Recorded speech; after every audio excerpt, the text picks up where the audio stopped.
Ready, start करा जाए? ठीक है. Good morning everyone.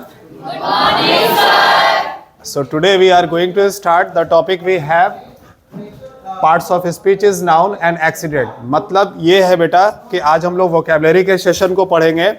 इससे पहले हम लोगों ने मॉडल ऑक्सिलरी वर्ब पे काम किया है 2 दिन लगातार, मे और माइट पर. तो आज हम लोगों को थोड़ा सा वोकैबुलरी को तैयार करने के लिए आपके सामने जो आप पीडीएफ देख रहे हो, यानी जो वर्ड्स का डिज़ाइन देख रहे हो, काफ़ी अट्रैक्टिव है. और एक एक वर्ड पर हम लोग काम करेंगे और एक एक वर्ड पर आप देख सकते हो कि उसका जो वर्ड है उसकी हिंदी भी मेंशन है, उसका पार्ट्स ऑफ स्पीच जो हमारे लिए काफ़ी इंपॉर्टेंट है. और सबसे इंपॉर्टेंट क्या है कि उस पर हमारा क्या है, एग्जाम्पल है. एग्जाम्पल भी देख सकते हो. एक सेंटेंस हमारे सामने है, तो उस सेंटेंस को मैं हिंदी में डिफाइन करूंगा. आप तमाम बच्चों को करना यह है कि एक एक वर्ड को राइट डाउन करोगे और इसी पर फिर हम लोग कल डिस्कस करेंगे और कम्युनिकेशन करेंगे. कोई दिक्कत किसी को?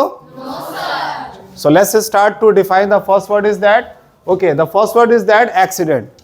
Accident जिसका parts of speech क्या है बच्चों? Noun. और इसका हिंदी क्या है? दुर्घटना. एग्जाम्पल को मैं पढ़ना चाहूंगा सारे बच्चों के लिए. एग्जाम्पल दे रखा है, he met with an accident on his way home. इसका हिंदी बहुत ही सिंपल है, आप इसको कठिन नहीं बनाओ, ट्रांसलेट नहीं करना है.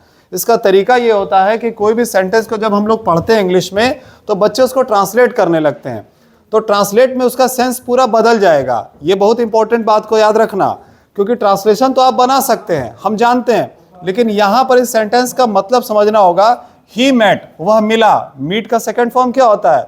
मेट. अब वह मिला विथ एन एक्सीडेंट. अब वो एक्सीडेंट से मिला. ऐसा कुछ बोलने में सही नहीं लग रहा है.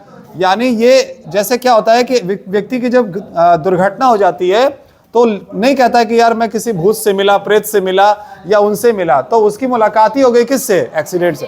तो इसका मतलब उसका एक्सीडेंट हो गया, उसकी मुलाकात एक्सीडेंट से हो गई, तो वो मिला किससे? एक्सीडेंट से मिला. और कब ऐसा हुआ? On his way home. कब हुआ बच्चों उसके साथ ऐसा?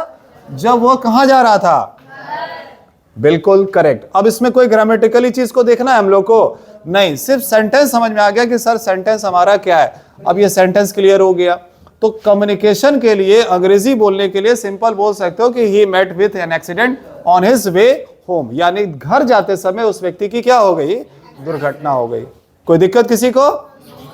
सो please write down the next part and next word we have and write down very fast. So I request to all my students, write down the another word is account. So just write down the word is account. It is very important word. You have account. अब जो account word है वो आप note करोगे सारे बच्चे कि इस वर्ड की क्या वैल्यू है, क्या स्टैंडर्ड है और इसको यूज हम लोग किस तरह से कर सकते हैं. आप लोग इस वर्ड को नोट करो. एक एक वर्ड को जब नोट करोगे, उसका फेयर कॉपी बनाओगे तो वो वर्ड बहुत ही आसानी से याद होगा और हमें उसे बताने में और बोलने में और समझने में आसानी होगी. सारे बच्चे सेकंड वर्ड को नोट करो और आई होप कि लगभग सब लोग अब लिख चुके हो. एग्जाम्पल को नहीं छोड़ना. अभी नहीं लिखे हो आप लोग? So let's ready class. Number 2 word पढ़िए. क्या लिखा है? अकाउंट का हिंदी क्या लिखा है? और एक और वर्ड है. अब ये दोनों को सीखो बेटा. अगर अकाउंट का मतलब खाता है तो उसका पार्ट्स ऑफ स्पीच क्या है? और अगर हमें हिसाब करना है तो क्या है? यानी हम ये कह सकते हैं कि यार तुम अपना हिसाब क्लियर करो. तुम ये राशन का जो उधार ले जा रहे हो 2 महीने से, इसका क्या अकाउंट क्या करो? हिसाब क्लियर करो. तो हम अकाउंट बोल सकते हैं मुंह से.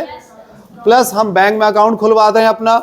तो ये जो आपका स्पीच है कितना इंपॉर्टेंट है, इसको आज हम लोग को सीखना है और ये हम बेहतर तरीके से एग्जामिनेशन में काम करेगा हमारे. तो बेटा पहला पार्ट्स ऑफ स्पीच नाउन है और दूसरा बेटा क्या है? वर्ब है. प्लस इसका हिंदी क्लियर हो गया सारे बच्चों को. एग्जाम्पल समझने में क्या प्रॉब्लम है आप लोग को भाई? She opened a new bank. She opened a new bank account yesterday. Hindi भी मैं ही बताऊं? बोलो आप लोग, बोलो क्या होगा? She opened a new bank account yesterday. इसका हिंदी क्या निकल कर आ रहा है कि शी ने क्या किया है?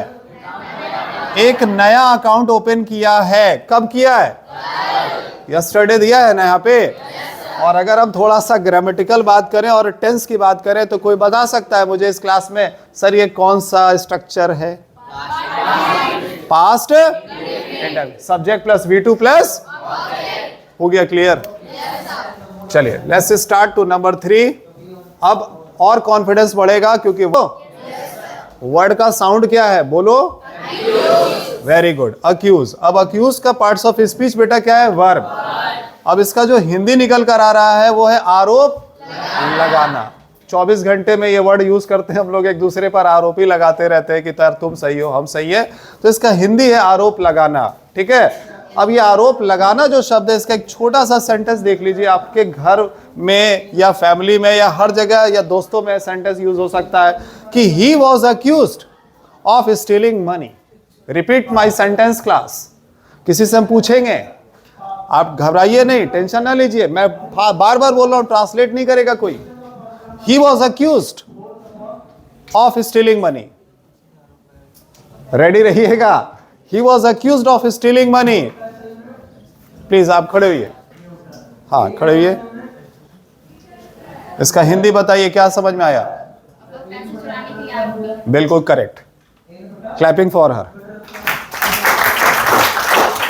ये बैठ जाइए, बिल्कुल सही आंसर है। और ऐसे में ही कॉन्फिडेंस नहीं बढ़ाइएगा तो कैसे सीखेंगे हम लोग, सही है ना? देखो, उसे आरोपी बताया गया। उसे क्या बताया गया? आरोपी बताया गया। भाई किस चीज का? स्टील वर्ड पढ़ाया है कि नहीं? स्टील का हिंदी क्या होता है? चुराना। भाई चोरी किया था पैसा, इसी चक्कर में उसे क्या बताया गया कि भाई तुमने ही पैसा चुराया, इसलिए तुम ही क्या हो? आरोपी हो। कोई प्रॉब्लम आया किसी को?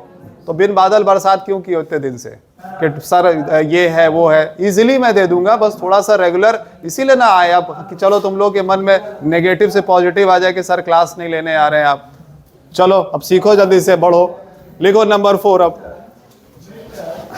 अगला वर्ड है